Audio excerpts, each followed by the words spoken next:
Hi, everybody. Welcome to the Midweek Message. I am just going to get to the stuff that I wrote. Here we go. Aha, okay. So this is Ash Wednesday. We are at the beginning of Lent, the very first day of Lent.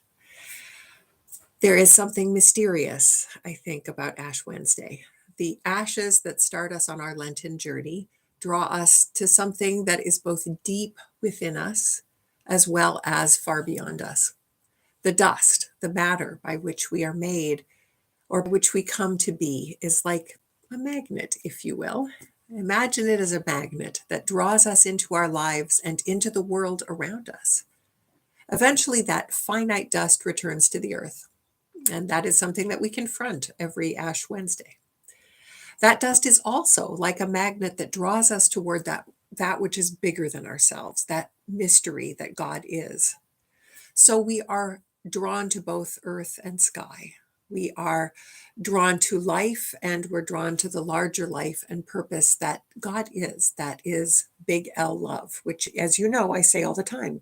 We believe that God is love. God is that big L sacrificial love. And for us on Ash Wednesday, we know that we are drawn like a magnet to the journey Jesus takes to the cross. This mystery of sacrificial love that we are also called to embody, to adapt our dust ourselves to. So today we confront big questions about life and death, about purpose and being, of life beyond death, and the spirit that is beyond and yet is also present in us and in the life of our world. So with that in mind, I would like to read you an adaptation of Psalm 51. Here it is.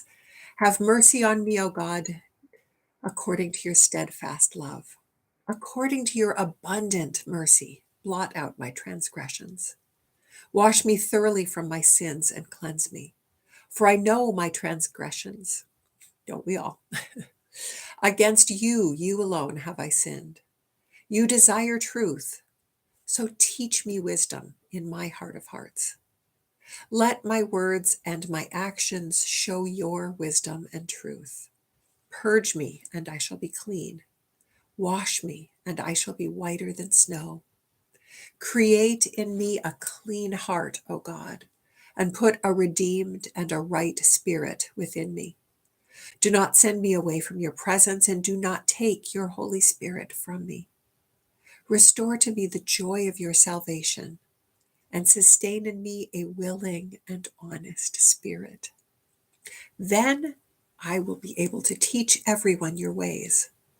Deliver me from violence, O God, and I will sing aloud of your liberation.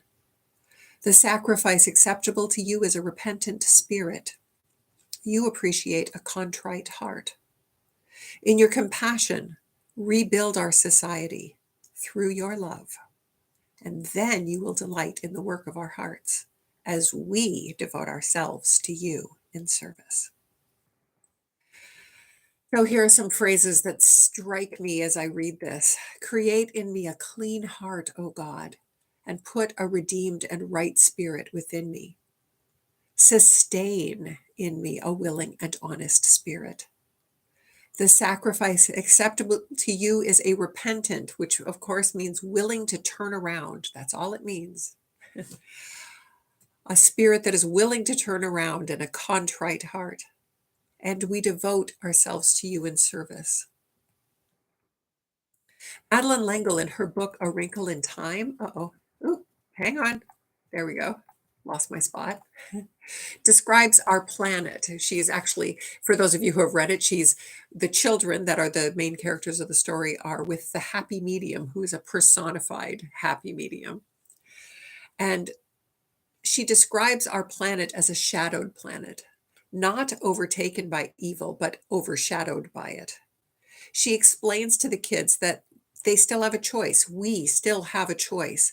And it is incumbent upon us to choose wisely, to choose love, to choose that which is good. Big L love, big G good.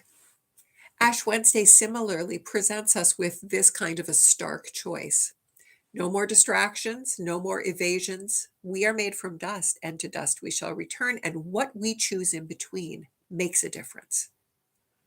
and what we are drawn to by the magnet of the dust that we are is of ultimate importance in our shadowed world. And yes, Madeline L'Engle is right. We still can choose, and we need to choose with courage and with kindness. So here is a beautiful paragraph written by Diana Butler Bass about Ash Wednesday that I want to read to you. She says, "This Ash Wednesday reminds me that we live in a Lenten sort of time. There are empty altars everywhere. Church altars, the altars of our public squares, things we thought were permanent, are nothing but dust after all." And then she's referring to a Confederate statue that was taken down in Virginia. And she says, even the dejected Confederate, protected in perpetuity by the legislation from the Virginia House of Delegates, because of course they changed the law and they took that thing down. And she goes on to say, Ash Wednesday invites us to accept this truth of human existence. We are dust. What we build is dust. And sometimes you have to clean out the attic. Yet there's a concurrent truth in all of this. Dust matters because it is the very stuff of creation. Eventually, we'll put up something on those empty altars. Human beings hate empty altars. We'll create beautiful new things to express our hopes and dreams for the future, and we'll make them from the dust of an older age.